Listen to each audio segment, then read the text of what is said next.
Sa linya na po natin ang presidente po ng Employers Confederation of the Philippines, si Sir Sergio Ortiz Luis Jr. Sir Sergio, magandang araw po sa inyo. Ay, magandang umaga sa inyo rin. Si Dennis ba to? Opo, Dennis po. Dennis Antenor Jr. po. Magandang araw po. Magandang araw sa iyo, Dennis. Nako, kapag sabi ko, ang ma-interview ko po kayo, lagi kong sinasabing si Sir Sergio Ortiz Luis. Napakalambing Kumusta na po kayo, sir? Mabuti naman. In spite of the challenges you're facing. Oo nga po. Kukumustahin ko lang yung mga employers po natin na talaga namang namomroblema po for the past weeks. At paano po sila nakakaagapay sa mga pangyayaring sitwasyon po natin ngayon, Sir Sergio? Well, actually, hindi pa masyadong nararamdaman ng mga employer na malalaki, no?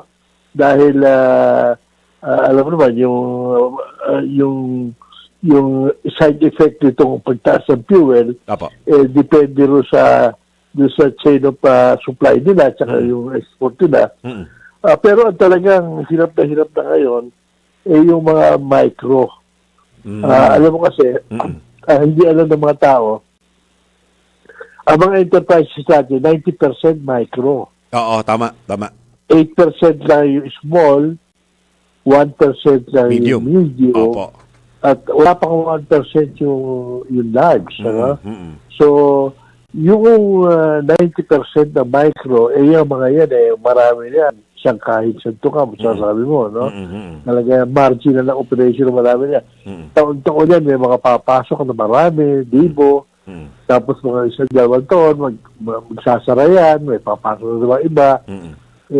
Yan, in spite, kahit wala itong challenges na talagang operation yan, talagang marginal, na ngayon, pag nagdagdag ka ng gasto sa kanila, tsaka dinagdagan itong fuel, hindi sila makasunod masyado. So marami na talaga, magsasara, dahil hindi na kaya. Yung mga maliliit naman, yung small, sinasabi ng 8%, meron dyan malalaki na rin. Yung micro kasi, hindi namin mga miyembro, hindi mga organizer Hindi rin mga miyembro ng mga organized labor yan, So, kanya-kanya silang, kaya wala nagsasalita para sa kanila, pero yung small, meron dyan mga miyembro ng mga asosasyon yan, meron dyan magaganda na rin ang operation, yung mga yan, medyo nahihirapan, pero medyo kaya pang nagtagal. Huwag lang masyadong hahaba itong hirap. Is it safe to say, sir, na yung mga micro, ito yung mga negosyante na meron namang trabaho, kaya ang pagdedesisyon ng pagsasara hindi ganun kabigat? Well, yung mga micro industries kaya, yung 90% na yan, marami yan, mga 10 or less employees, 10 or less employees, yung mga kumpanya. Kumpanya sinasabi ko, At 65% ng mga workers natin, nandiyan sa sector na yan. 65%. So, small, sa micro and small, Yung 35%, nandiyan sa medium and large na kumpanya. Pero kung konti lang yung kumpanya na yun,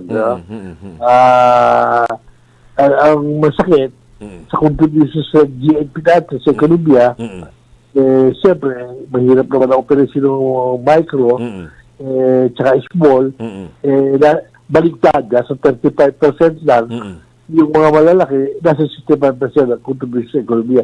Pero ang labor, baligtad, nasa 65% sa maliliit. Yun ang problema natin. Kaya kung may mga sinasuggest sa pagtitipid, gagawin lahat yan na hindi mo na kailangan sabihin yung tama. Hindi mo na kung ano yung style. Huwag mo i-enforce yung mga 4 days work. Bahala sila kung ano tama sa kanila. Huwag gagawin compulsory dahil alakang formula na po pwede para sa lahat Opo.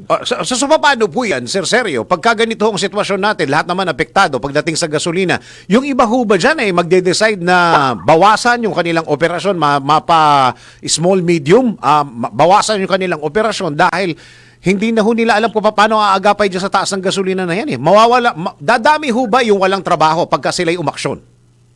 Well, nakikita naman dito mga huling araw, nag-umpisa pa yan no sa tariff ni Trump eh. Tama. Marami Tama na giyak doon. Eh, nung medyo natatapos-tapos na, yung problema ron, sa katunayan eh, lumakas pa nga export natin during that time dahil hindi namin siya apektahan ng Trump, ano? Eh, dumating naman itong bagong challenge na to, no? So, yun ang hinaharap natin ngayon. Marami rin sa mga kumpanya, hindi makatanggap na, marami sana nag-expand, hindi nag-expand eh. Marami sana magbubukas, hindi na natutuloy, ano? Even sa big ones. Dahil natatakot sila, hindi na alam kung ano mangyayari. Oo, tama. Tapos meron mga suggestion na 4-day work, gano'n. Yung iba, yung mga maliliit, hindi naman kaya 4-day work na dahil magbabayad ka ng overtime o kung hindi ka magbabayad, magdadagdag ka ng taro, hindi nila kaya. Marami na nila nung Christmas pagka Christmas bonus ng 13th birthday hirap na hirap eh. Pag dinagdagan mo tayo sila ngayon, nakita mo naman yung casual jeepney operators, di ba? Hindi na masulit yung ano nila, yung biyahe nila. So, hindi ba alam kung anong gagawin. Pagdating mo sa micro, ilan ho doon ang nagdesisyon na, in percentage lang, sa seryo, ilan ho doon ang kapag parang nagdadalawang isip na magtuloy-tuloy o ilan doon na nagsara na o hindi tumigil na sa pagninegosyo? Sir? Hindi siguro makita, pero makikita mo sa report to employment ng February. Dati, every year kasi, may mga 800,000 to 1 million na gumagraduate o dumadating sa edad na pwede magtrabaho. Na-address dati yan. Na-address dati yan. Eh ngayon, tumataas nga yung employment, pero yung mga papasok dyan, pati yung mga galing sa informal sector na na-address na pumapasok sa formal sector,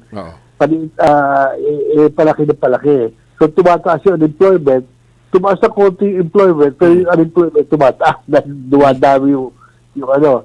So nakikita mo naman doon. At yung mga kumpanya na nakakausap, yung medyo mga miyembro namin, marami na talaga wait and see. Kahit yung Christmas dahil sa Trump. Correct. Dahil sa yung mga boss, sila lang yung kinuha nila, hindi sila nagdagdag masyado. At isa pang malaking problema dito, Sir Sergio, parang walang kasiguraduhan. Ito, ceasefire pa lang ang nangyayari, pero palagi ko magtataas na naman ang gasolina to next week. Well, yun ang totoo. Ang isang sinasabi lang namin, kasi magawa kasi nagkakaroon na ng hearing, pinagkakaroon namin bakit pinabayaan magtaas ang mga gasolina noong a few days. Ang stock ng mga kumpanya ay nasa 30 to 60 days. Iba-iba, no? Kung hindi pinabayaan magtaas, wala sana tayong crisis. Deregulated daw, sir. Deregulated. Pero sa deregulation law, meron provision doon na pagka meron abnormal circumstances, the government can even take over sa operation or i-direction yung operation. Meron nag-argue, kasi deregulated, di pwede pa ka naman presyo. Nakakita ka naman na pwede ka mag-take over, di pwede magpalit ng presyo. Bakit pinabayaan? Sana, hilarang nila yung pagtataas ng presyo at wala tayong problema hanggang mga 50 days, 45 days, same price. Hindi mo na magtataas ng presyo, wala hihingi na ayuda. Pagka ang ginamit kasi, yung replacement cost, dahil ang isang argument na sinasabi na, kasi pagka hindi mo pinayagan magtaas ng presyo, baka hindi umorder. Matatakot umorder. Ay, nako. Presyo, matatalo sila. Madali namang sagutin yun pagka umorder ka, basta very transparent yung mga presyo, magtataas sila kung yung kuha nila mas mataas doon. Alam naman pumipigil na magtaas. Pag sinasabi lang namin, bakit yung stock na binili ng piso, bebenta mo ng 2 piso? Ang computation nga nung iba ron billion ang kinita everyday. So, wala kang kapalis dahil doon. paano natin Exactly. mababawi ngayon yun? Yun, ang problema dyan. Sinasabi ko, nakaraan na yan, well, baka naman po pwede compute natin ilan ba yung stock nyo assuming na nagbabantay ang DOE, na alam nila yung ginugwardiya nila, ilan yung stock. Correct. O di ba lalaman na, halimbawa, 1 million barrels yung pinag-uusapan natin oil price. Naibenta nila sa mataas na presyo. O di ba, pilitin sila magbenta ng 1 billion barrels at the oil price para maibalik yung windfall nila. Bakit na tayo sumalo? Oo nga.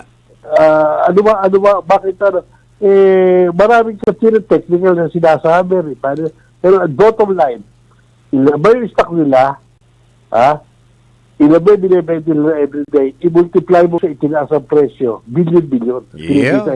Okay. How better about the usual? Tama. Sir Sergio, maraming salamat sa oras na binigay niyo po sa DWIC po. Thank you po.